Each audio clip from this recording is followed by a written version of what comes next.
안녕하세요. 저는 지방의 소도시에서 사는 30대 여성입니다. 돈은 최고의 종이자 최악의 주인이다라는 말 들어보셨나요?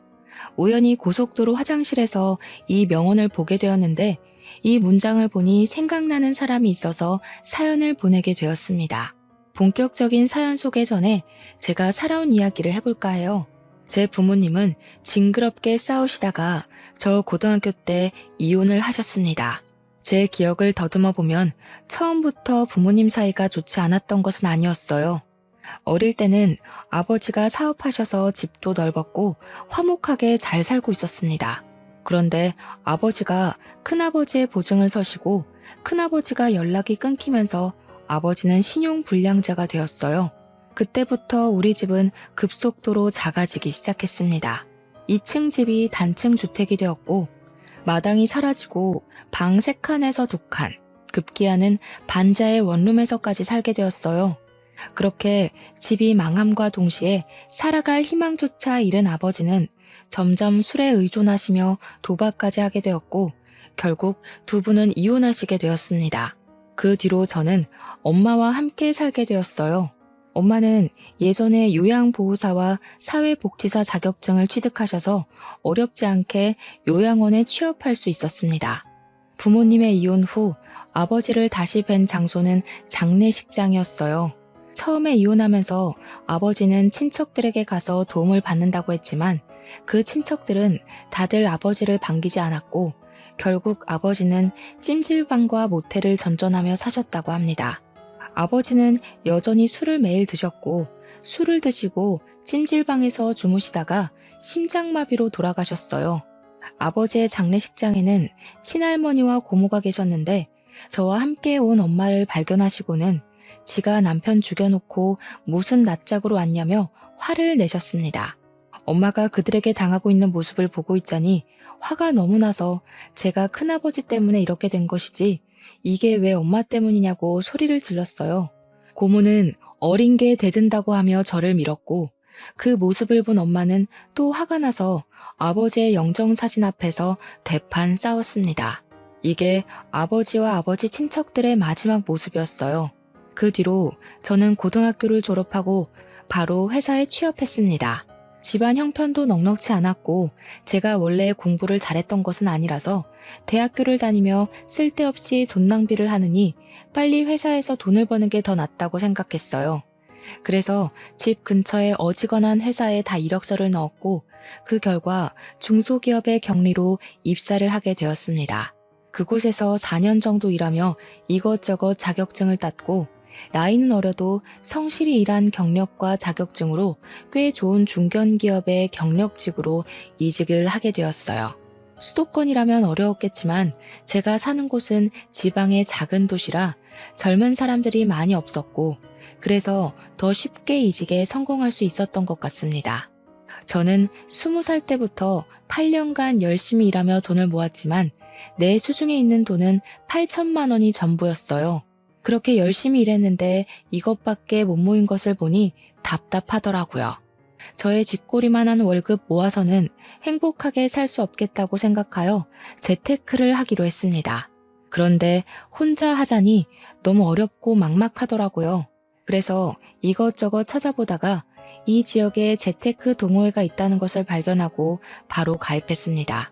그곳은 직장인이 퇴근 후 할 수 있는 부업이나 주식, 코인 등의 재테크에 대한 정보를 교류하는 모임이었어요. 거기서 같이 재테크를 공부하면 저도 재테크에 대한 지식을 얻을 수 있을 것으로 생각했습니다. 이 동호회에는 규칙이 하나 있었는데 여기서는 서로의 이름과 나이 말고는 직장이나 연소득 같은 것은 아예 공개하지 않는 것이에요. 그냥 순수히 재테크 과정과 결과만을 공유해야만 했습니다. 동호회에는 회장, 부회장, 총무가 있었는데 그중 총무를 맡고 계신 분이 투자나 재테크, 부업에 대한 지식이 가장 많아 보였어요. 나이는 저보다 3살이 많았고 그의 이름은 임윤호였습니다. 저는 재테크나 투자에 대해서 아무것도 모르기에 윤호 씨에게 많이 배웠고 윤호 씨가 알려줘서 안전한 회사의 장기 주식 투자는 물론 퇴근 후 부업도 하기 시작했어요. 윤호 씨의 추천대로 하니 월급만큼은 아니지만 적지 않은 여윳돈이 생기게 되었습니다. 저는 윤호 씨에게 너무 고마워서 밥을 사겠다고 했어요. 밥을 먹으며 더 친해진 우리는 따로 연락도 주고받는 사이가 되었고 결국 연인까지 되었습니다. 연인이 된 후 알았는데 윤호 씨는 공무원으로 일하고 있었어요. 우리는 점점 더 서로에 대한 마음이 깊어졌고 나이도 있으니 결혼에 대해 진지하게 고민을 하게 되었습니다. 저는 우리의 사이가 더 깊어지기 전에 우리 집 이야기를 해야겠다고 생각했어요. 아버지가 비포증 선 것부터 아버지는 돌아가시고 엄마와 산다는 이야기까지 했더니 윤호 씨는 고생 많았겠다고 하며 자신의 집안 이야기를 시작했습니다. 윤호 씨 역시 아버지의 비포증 때문에 집안이 망했었다고 해요. 그 뒤로 우리 아버지처럼 윤호 씨 아버지도 술, 담배만 찾으시다가 암에 걸려 돌아가시고 그 후 장남인 자신이 돈을 벌어야겠다는 생각에 미친 듯이 부업하고 투자해서 지금은 2억 가까이 모았다고 합니다. 저는 비슷한 상황을 겪었음에도 이렇게 많은 돈을 모은 윤호 씨가 대단하다고 느꼈어요. 정말 존경스럽기까지 했고 만나면 만날수록 배울 점이 많다고 생각되었습니다. 윤호 씨는 절대 쓸데없는 돈을 쓰지 않았어요. 가계부까지 쓰며 돈 관리에 있어서는 아주 엄격했습니다. 저는 물건을 살 때 그냥 보이는 데서 사는 반면 윤호 씨는 최저가를 찾아서 샀고 저는 그런 모습이 멋져 보였어요. 또한 만날 때마다 주식이나 재테크에 대해서도 자세히 알려주었고 저는 이전에는 경제 개념이 없이 모으기만 했지만 윤호 씨와 만나면서 경제 개념도 꽤 생기고 푼돈을 모아 목돈으로 돈을 불리는 재미를 알게 되었습니다. 그와 동시에 윤호 씨에 대한 제 마음도 더 깊어졌어요. 이런 사람과 평생 함께하면 배울 점도 많고 옳겠다는 생각이 들었죠. 윤호 씨 역시 제가 싫지는 않았는지 먼저 결혼하자고 말해주었습니다. 결혼을 생각하고 예비시댁에 처음으로 가게 되었어요. 처음에 떨리는 마음으로 예비시댁에 들어섰는데 저는 깜짝 놀랐습니다. 집에 비닐봉지, 먹던 물병이 가득 있었고 정말 여기가 고물상인가 싶었어요. 제가 조금 당황한 표정을 짓자 예비 남편은 우리 엄마가 알뜰하게 사신다며 아주 자랑스럽게 이야기를 했습니다. 어머니께서 제게 줄 음료수를 준비하시며 우연히 냉동고를 보게 되었는데 냉동고에는 엄청난 식재료들이 얼려 있었어요. 솔직히 우리 엄마 또한 넉넉하지 않은 형편 때문에 쉽게 물건을 버리지 못하시고 다 모아두고 사셔서 예비 시댁의 그런 모습이 이해가 되었습니다. 예비 시어머니는 식사 후 아들과 결혼해줘서 너무 고맙다며 둘이 잘 살아보라고 하셨어요. 솔직히 제가 가진 돈이 많이 없어서 걱정했는데 다행히 예비 시어머니는 우리도 해줄 수 있는 형편이 되지는 않으니 예물예단 다 생략하고 그냥 둘이서만 잘 살아달라고 하셨습니다. 이어서 상견례도 잘 진행되었고 어렵지 않게 결혼까지 하게 되었어요. 일단 우리가 가진 돈으로 신혼집을 마련하려다 보니 원룸밖에 살 수 있는 곳이 없었습니다. 어차피 아기가 있는 것도 아니고 우리 둘만 있으니 원룸도 나쁘지 않겠다 싶어서 원룸에서 신혼을 시작했어요. 결혼 후에도 저는 여전히 회사에서 근무하고 있었습니다. 어느 정도 집안이 정리되고 결혼 후 둘이서 함께 처음으로 맞는 주말이 되었어요. 남편은 저에게 이제 우리가 부부가 되었으니 경제 지식이 더 많은 자신이 직접 제 월급과 모은 돈 관리를 하겠다고 했습니다. 어차피 부부는 같이 생활을 하는 것이고 제 돈이 남편 돈이고 남편 돈이 제 돈이라는 생각에 알겠다고 했어요. 남편은 이어서 앞으로 경제 지출을 어떻게 할지에 대해서 이야기를 했습니다. 공과금, 식비, 생활비 같은 것들은 남편이 가계부를 쓰고 함께 공유하기로 했어요. 그리고 양가 어머니에 대한 용돈은 매달 똑같이 들이되 각 가정에서 나가는 경조사 비용은 그때그때 상황에 따라 정하기로 했습니다. 이렇게 저는 모든 경제권을 남편에게 넘기고 남편의 카드로 생활했어요. 또한 퇴근 후에는 같이 부업을 하며 시간을 보냈습니다. 그렇게 우리는 악착같이 돈을 모으고 절약하고 이렇게 생긴 돈으로 안정적인 회사에 주식 투자를 하거나 저축했어요. 그리고 2년 후 우리는 돈을 불리고 불려서 방 2칸짜리 아파트로 이사를 했습니다. 구축이기는 했지만 내부는 인테리어가 다 된 집이라 아주 깔끔했어요.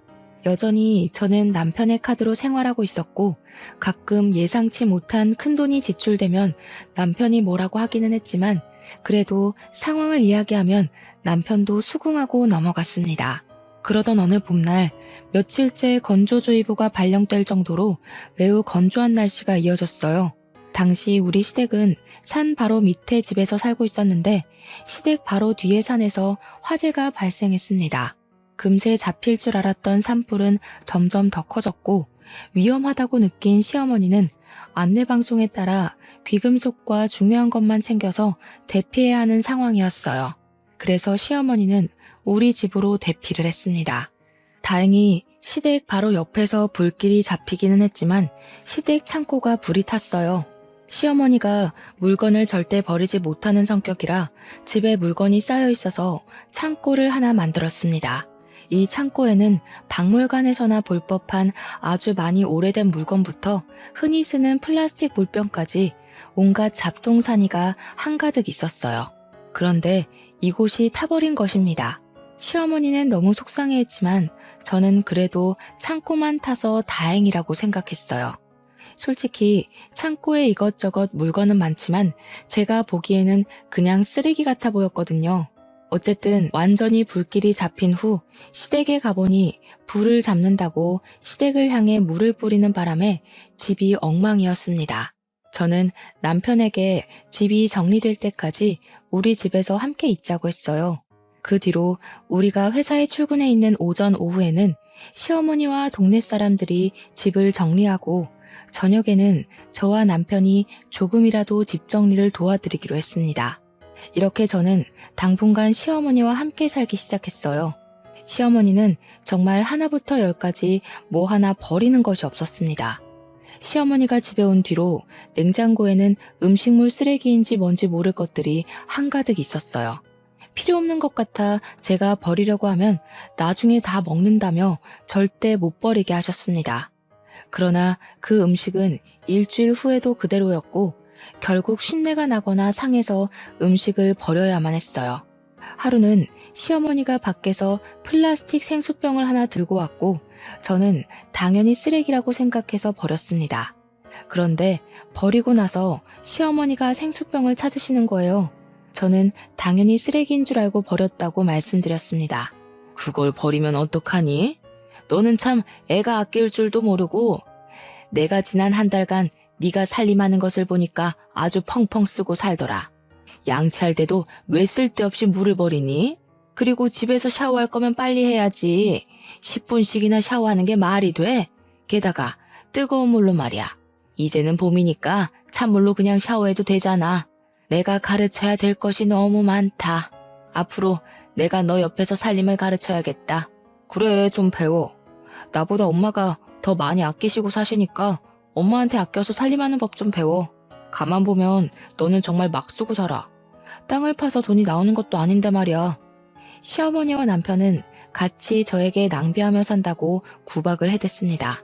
시어머니는 저의 씀씀이가 해프다고 걱정하며 한 달 만에 시댁이 다 정리되었음에도 우리 집에서 계속 사셨어요. 그러면서 제 생활 하나하나를 지적했습니다.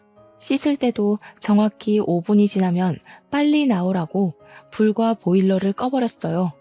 쓰레기도 저는 날씨가 따뜻해지면서 벌레가 생길 것 같아 대충 다 차면 버렸지만 시어머니는 절대 못 버리게 했고 발로 꾹꾹 눌러서 쓰레기 봉지가 터질 것처럼 돼야 버렸습니다. 쓰레기 봉지에서 냄새가 나서 대충 채우고 몰래 버리려고 하면 쫓아와서 안 된다고 성화하셨어요. 음식을 할 때도 가스불은 조금만 켜라고 하고 설거지도 항상 찬물로 하라고 했습니다. 남편은 옆에서 말리기는커녕 엄마한테 생활의 지혜를 배우라며 더 난리였어요.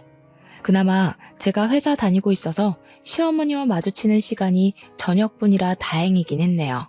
그렇게 지옥 같은 한 달 후 시댁이 완전히 정리되어 드디어 집에 가셨습니다. 시어머니가 집에 가자마자 저는 냉장고와 냉동고에 있던 정체 모를 음식들을 다 정리했어요.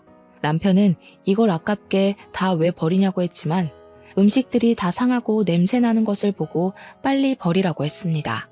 그렇게 시어머니가 가시고 얼마 후 회사에서 일하는데 친정엄마한테서 전화가 왔어요.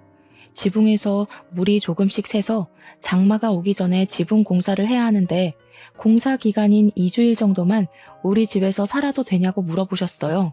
저는 당연히 엄마를 집에 모시고 싶었지만 집에 저만 사는 것이 아니기에 일단 남편에게 물었습니다.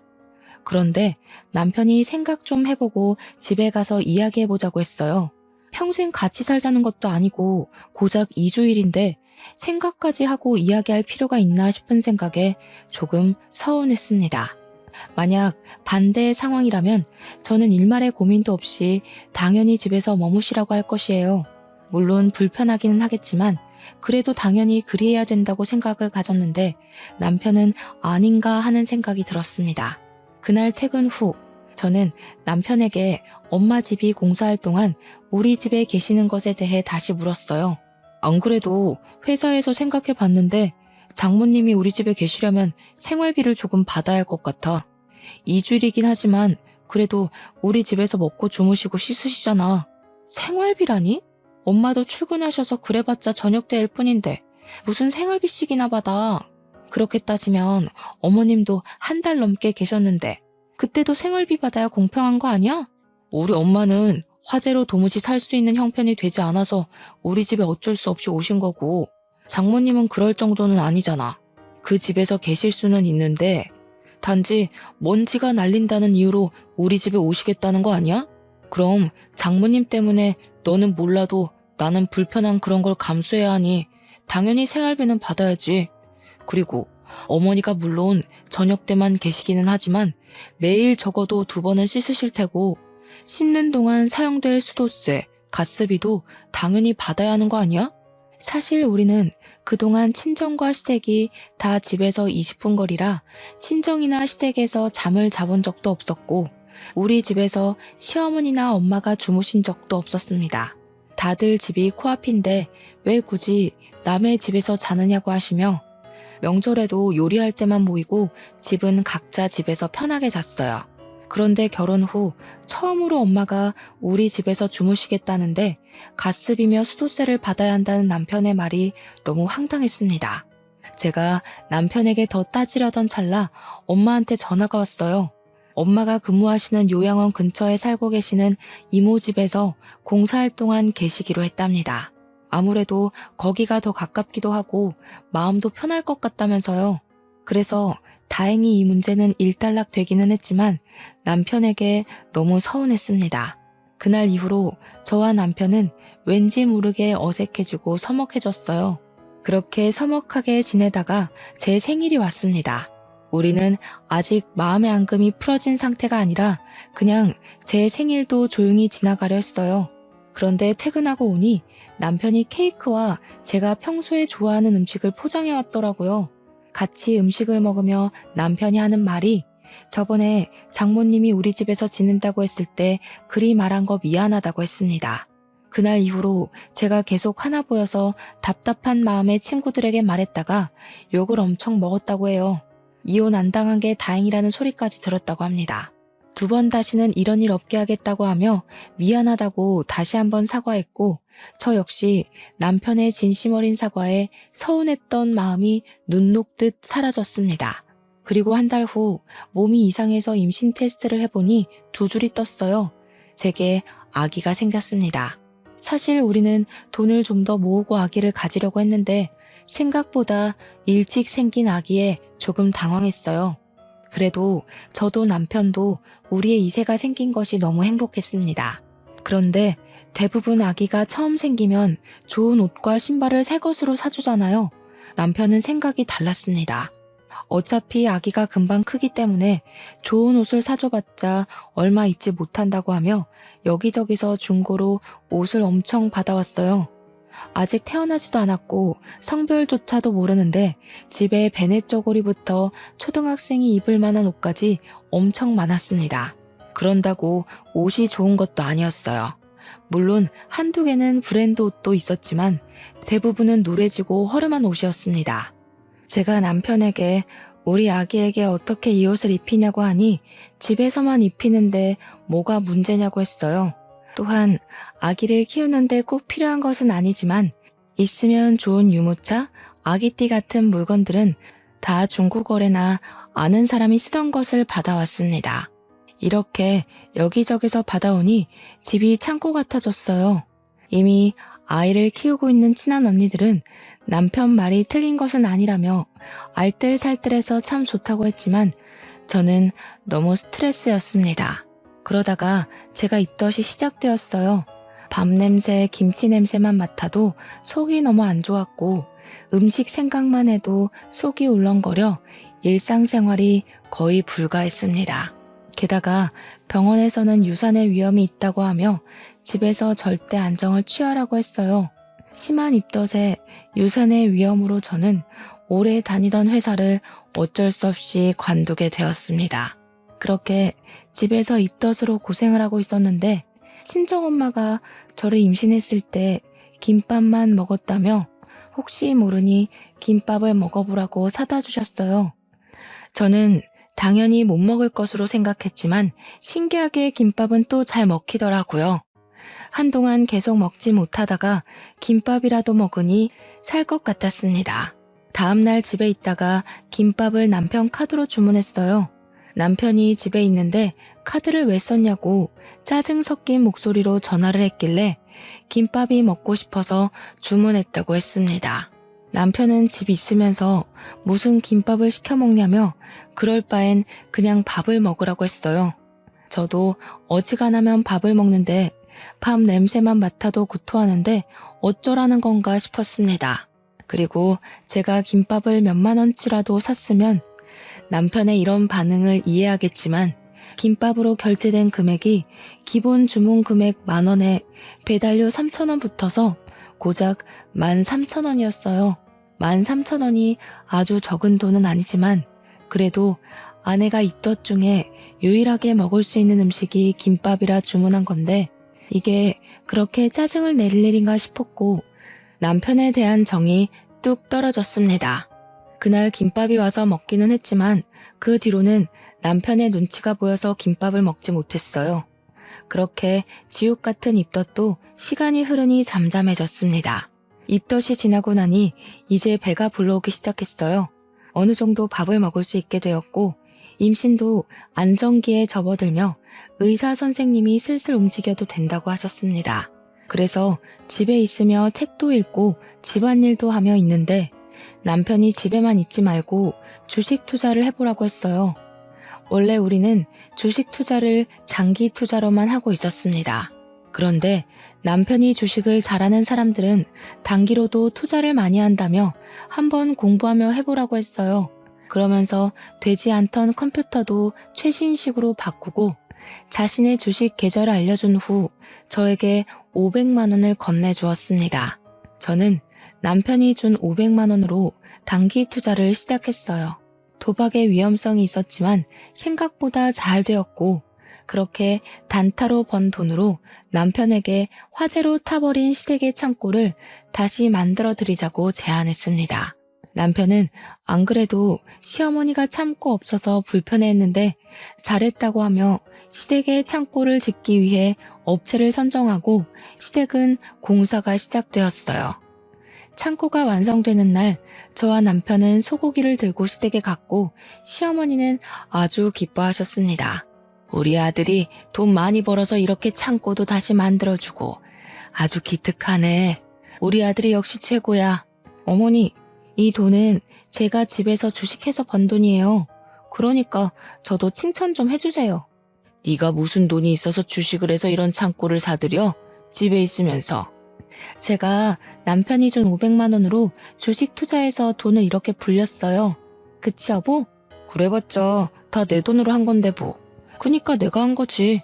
엄마, 우리 고기나 먹자. 저는 남편의 말에 기분이 썩 좋지 않았습니다. 물론 남편이 건네준 500만 원으로 시작한 것은 맞지만 주식을 사고 팔 수 있는 시간은 평일 9시부터 3시 반까지로 남편은 회사에 가 있을 시간이에요. 폰뱅킹을 아예 하지 않는 남편은 그 시간에 주식 투자를 하고 싶어도 할 수 없었고, 따라서 그 돈을 불린 것은 오로지 저 혼자 한 것이었습니다. 게다가 이 창고를 먼저 짓자고 제안한 것도 저예요. 그런데 그런 저에게는 최소한 그동안 수고했다, 고맙다는 긍정적인 말은커녕 오로지 남편만 챙기는 시어머니와 이 모든 것이 다 자기 돈으로 했다는 식으로 말하는 남편이 너무 싫었습니다. 그날 먹은 고기는 기분 탓인지 정말 고무 같았어요. 남편과 시어머니는 고기가 엄청 맛있다며 고기와 함께 술을 먹었고, 남편은 시댁에서 술 먹다 잠이 들었습니다. 남편은 만취해서 누워있고 저는 옆에 있는데 남편의 핸드폰에서 자꾸 무슨 알람이 울리더라고요. 뭔가 하고 보니 남편이 코인을 하고 있었습니다. 코인은 아예 해본 적이 없어서 뭐가 뭔지는 잘 모르겠지만 금액이 마이너스로 찍힌 것을 보니 뭔가 잃은 것 같았어요. 그런데 처음에 투자한 금액이 꽤 컸습니다. 저와 결혼 전에 모았던 돈 2억을 다 코인에 투자하고 있었던 것이에요. 어차피 자신의 돈이니 제가 뭐라고 할 것은 없었지만 문제는 그 코인이 폭락하고 대부분 잃고 있었습니다. 이렇게 큰 돈이면 차라리 다른 일에 쓰지 혼자서 쓰다가 돈은 다 날렸다는 것에 너무 속상했어요. 다음날 저는 집에 와서 남편에게 코인하는 것을 봤다고 했습니다. 남편은 왜 그걸 몰래 봤냐고 난리쳤고, 저는 남편에게 부부인데 코인에 투자한 사실도 같이 공유해야 하는 것 아니냐고 했어요. 남편은 자기가 결혼 전에 번 돈으로 하겠다는데 왜 그리 난리냐고 오히려 저를 이해하지 못했고, 그날 이후 남편과 저는 완전 냉전 상태였습니다. 그 뒤로 우리는 남남처럼 말도 잘하지 않고 지냈어요. 뉴스에서 코인 이야기가 나오면 남편은 표정이 어두워지고 한숨만 푹푹 내쉬었습니다. 그뿐만 아니라 밤에 잠도 잘 안 오는지 새벽에도 일어나서 생수를 마시고 한숨만 쉬고 있었어요. 그런 남편을 보니 저도 답답했고 점점 제 표정도 좋지 않아지는 것을 본 친정엄마는 저에게 무슨 일 있냐고 물었습니다. 저는 모든 사실을 말했고 엄마는 저에게 1,000만 원을 건네며 필요할 때 쓰라고 하셨어요. 엄마에게 돈을 받기 너무 죄송해서 거절했지만 여자도 돈이 조금은 있어야 한다며 가지고 있으라고 하셨습니다. 그렇게 답답하게 살던 어느 날 새벽에 잠을 자다가 배가 너무 아파서 깼어요. 뱃속의 아기에게 문제가 생긴 것 같아서 다니던 산부인과에 바로 가려고 했지만 남편이 가지 못하게 했습니다. 그 이유는 새벽에 진료받으면 진료비가 더 비싸다며 아침에 진료 시간에 맞춰서 가라는 거예요.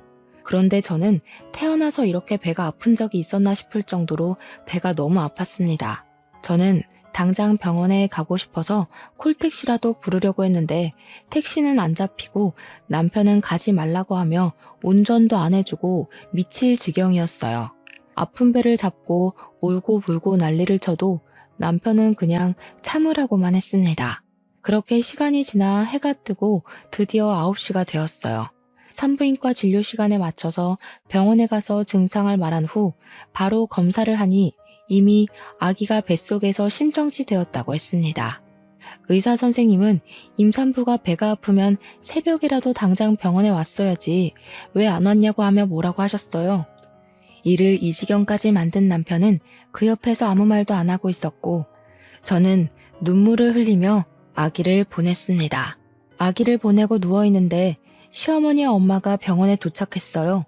엄마는 괜찮냐고 하며 제 걱정을 하시는데 시어머니는 손주가 유선되었다는데 병원비만 걱정하고 앉아 있었습니다.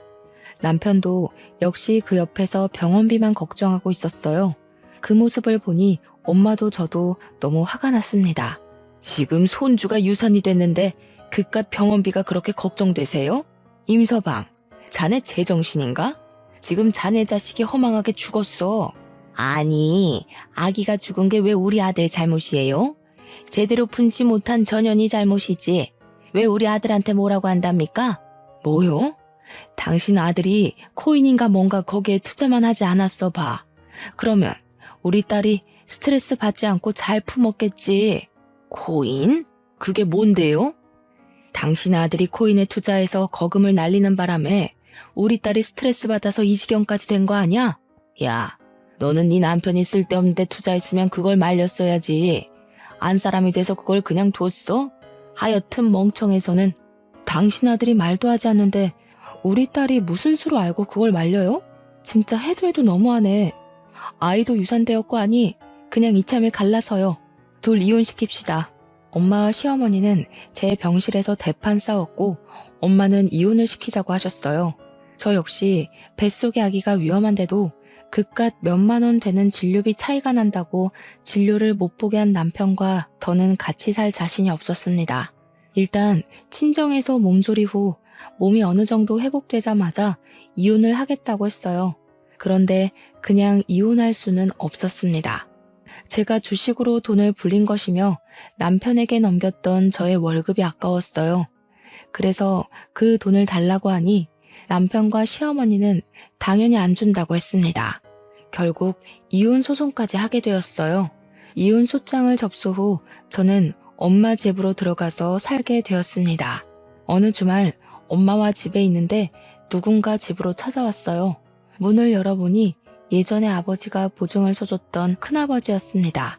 큰아버지는 엄마를 보자마자 무릎을 꿇으며 정말 미안하다고 하며 엄마에게 거액의 돈을 건네셨어요. 상황을 들어보니 큰아버지는 그때 사업하며 빚을 많이 지셔서 도망쳤다고 합니다.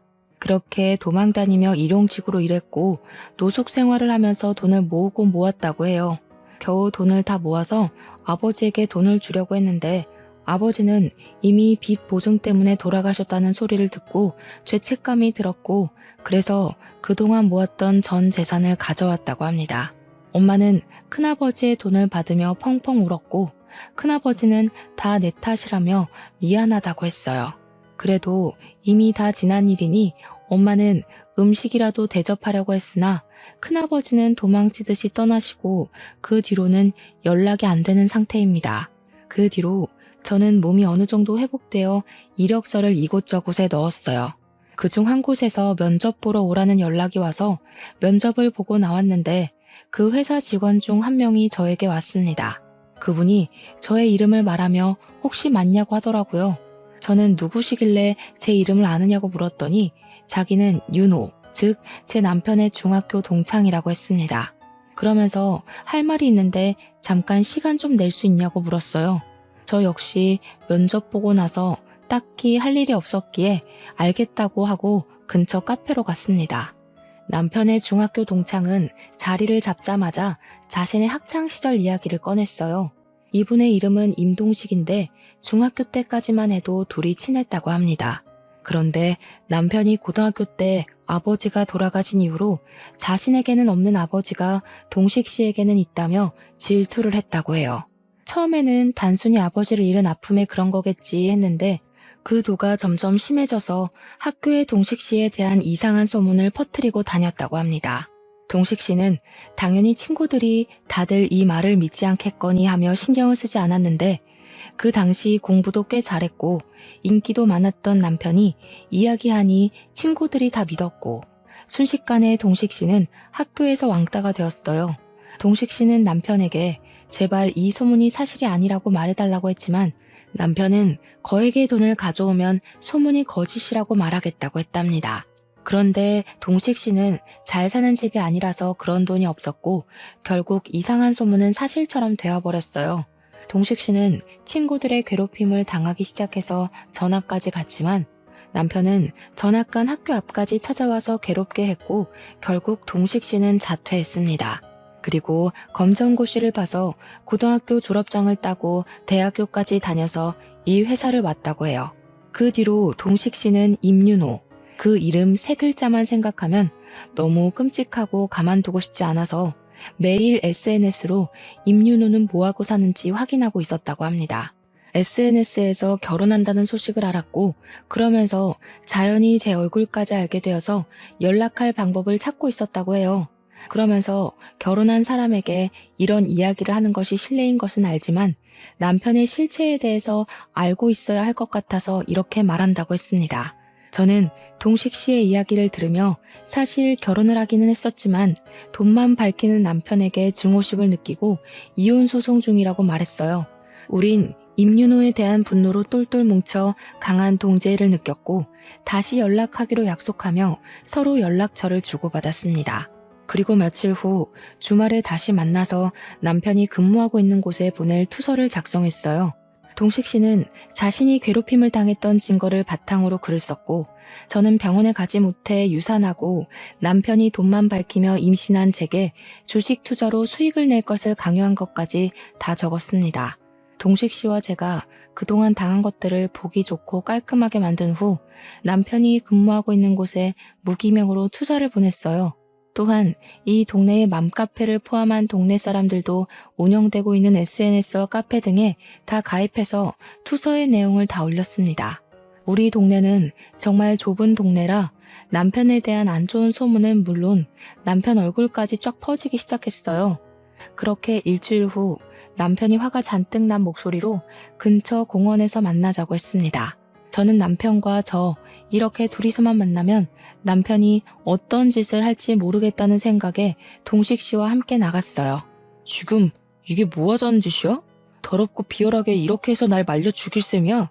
그리고 너네 둘은 어떻게 알게 됐어? 내가 동식 씨랑 어떻게 알든 말든 그건 네 알 바 아니고 너 중학교 때도 아주 꽤 날렸더라?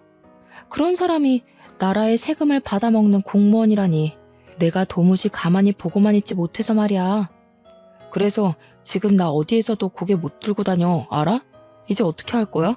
어떻게 할 거냐고. 나 너네들 허위사실 유포죄 명예훼손으로 신고할 거야. 임윤호, 벼랑 끝에 몰리니 이제야 얼굴을 보여주네. 허위사실 유포죄 명예훼손? 할 수 있는 거 다 해봐. 그런다고 사실이 거짓이 되니? 우리 하나도 안 무서워. 정말 네가 이 모든 사실을 지우고 싶으면 돈 가져와. 네가 좋아하던 그 돈으로 이 모든 것들을 다 지워줄게. 알겠어? 네가 어떻게 나한테 그럴 수가 있어? 네가 왜? 네가 나한테 한 짓을 생각해봐. 네가 고등학교 때 나에 대한 이상한 소문 퍼뜨려서 왕따 되게 해서 나는 고등학교도 자퇴했어. 그랬던 네가 어떻게 그럴 수 있냐고? 돈 가져와봐. 그럼 이 모든 사실 다 거짓말이라고 하고 우리가 SNS에 올린 것들도 다 내려줄게. 근데 만약에 안 가져온다? 그러면 이 동네뿐 아니라 전국에 퍼질 수 있도록 나는 최선을 다할 거야. 알겠니? 남편은 그 자리에서 정신 나간 사람처럼 울부짖고 저와 동식 씨는 그런 남편을 두고 나왔습니다. 며칠 후 남편이 동식 씨에게 다시 만나자고 연락을 했고 저에게 같이 나가자길래 우리는 함께 약속 장소로 갔어요. 남편은 가방에 자신이 가진 돈 전부라며 돈 가방을 동식 씨에게 건네주었습니다. 돈이 참 무섭네. 그래서 네가 고등학교 때도 뭐만 하면 돈을 가져오라고 했나 보다. 이 돈은 내가 아주 좋은 곳에 잘 쓰도록 할게. 이제 나 정말 거지 됐어. 이 돈이 내 전 재산이야. 그러니까 이동식 너는 이제 이 돈 가지고 꺼지고 아린이 너는 이제 이혼 소송 취하해줘. 그냥 같이 살자. 제정신이니? 내가 왜 너랑 같이 살아? 너의 그 돈 욕심 때문에 우리 아이도 잃어버린 거 생각 안 나? 나 죽어도 너랑 같이 안 살 거야. 이혼 소송은 그대로 진행할 테니까 그런 줄 알아. 남편은 돈에 미쳐서 살았지만 결국 그 돈 때문에 망하게 되었습니다. 우리는 약속대로 SNS와 카페에 올렸던 글을 다 내리기는 했으나 그래도 여전히 남편은 손가락질 받으며 살고 있어요. 또한 저는 이혼 소송으로 위자료도 많이 받게 되었습니다. 그 후 저와 동식 씨는 종종 연락을 주고받았어요. 우리는 서로의 아픔을 위로해주며 마음이 깊어져 연인 사이까지 되고 결혼까지 약속했습니다. 동식 씨의 집으로 처음 인사드리러 간 날 저는 아무래도 결혼도 했고 유산한 적도 있어서 저를 싫어하실 것으로 생각했지만 다행히 시부모님은 저를 너무나 반기셨어요. 오히려 임윤호 그 싹수 없는 새끼랑 사느라 정말 고생했다고 하시며 저를 위로해 주셨고 신혼집도 그냥 해주신다고 하며 얼른 상견례 날이나 잡으라고 하셨어요. 그리고 상견례 날 친정엄마와 시댁 식구들이 다 모여있는데 어찌 알았는지 전 시어머니가 그 자리에 오셨더라고요. 이년이 우리 아들은 매장을 시켜놓고 자기는 좋은 남자 만나서 감히 결혼을 하려 그래? 어디 내가 결혼하게 그냥 둘 것 같아? 오늘 너 죽고 나 죽자. 전 시어머니는 저를 보자마자 제 머리를 다 쥐어뜯을 기세로 달려오셨습니다. 그런데 저의 반대편에 앉아 계신 예비 시어머니를 보더니 저승사자라도 본 것처럼 얼굴이 새하얗게 질렸어요. 그리고 예비 시어머니는 전 시어머니를 보자마자 화를 내며 뜨거운 차를 그대로 얼굴에 부어버렸습니다. 그때 쌍코 피 터진 거로는 부족했나 봐. 감히 네가 누구 며느리한테 해코지하려고 예의 없이 상견례 자리까지 찾아와? 20년 전이나 지금이나 눈에 보이는 게 없는 년 같으니라고. 항상 인자하시던 예비 시어머니가 이렇게 화내시는 모습은 저도 제 예비 남편이 된 동식 씨도 처음 봐서 너무 놀랐습니다. 무슨 일인지 알고 보니 예비 시아버지와 예비 시어머니가 신혼 때 예비 시아버지의 돈을 보고 접근한 꽃뱀이 하나 있었다고 해요. 하지만 예비 시아버지는 절대 그 여자에게 넘어가지 않았고 예비 시어머니는 그 여자의 존재를 알고 나서 그 여자에게 쫓아가 머리채를 붙잡고 엄청 싸웠다고 합니다. 그런데 이 꽃뱀 여자가 바로 저의 전 시어머니였어요. 상견례장에서 오랜만에 만난 두 분은 그곳에서 격렬한 몸싸움을 하셨고 당연히 저의 예비 시어머니의 완승으로 싸움은 마무리되었습니다. 죽을 때까지 잊지 못할 상견례 후 초고속으로 결혼식까지 하고 지금 저는 동식 씨와 부부의 연을 맺었어요. 그러다가 지난주에 아주 많이 웃긴 일이 하나 있었습니다. 저희가 저녁에 출출해서 야식으로 치킨을 시켰는데 배달원으로 온 사람이 바로 저의 전 남편 임윤호였어요. 제가 갑자기 웬 배달이냐고 하니 저와 이혼 후에 소문이 퍼지면서 파면당하고 코인으로 전 재산 다 날리고 패가망신했다고 합니다. 그래도 입에 풀칠은 하고 살아야 하니 오토바이 타고 배달원으로 일하고 있다고 해요. 전 남편은 저와 남편의 얼굴을 보고 쪽팔렸는지 고개를 숙이고 도망가 버렸습니다. 그래도 한때 부부였으니 1,000원이라도 쥐어줄까 했는데 그냥 쌩 가버리더라고요. 돈을 벌기 위해 그토록 아등바등 살았지만 결국 그 돈의 노예가 된 전 남편을 만나 한동안은 제 인생이 암흑기였어요. 하지만 지금은 진짜 제 짝을 만나서 행복하게 살고 있습니다. 마음도 편해서 그런지 아기까지 생겼어요. 비록 첫 번째 아이는 유산이 되었지만 이번에는 반드시 잘 품어서 건강하게 낳아보려고 합니다. 그리고 저의 아이는 절대 돈의 노예처럼 살지 않고 야무지고 똑똑한 아이가 되도록 잘 키워볼 생각이에요. 저 잘할 수 있겠죠? 엄마가 된다는 게 참 좋으면서도 막중한 책임감이 느껴지네요. 지금까지 저의 사연 들어주셔서 감사합니다. 모두 부자 되세요.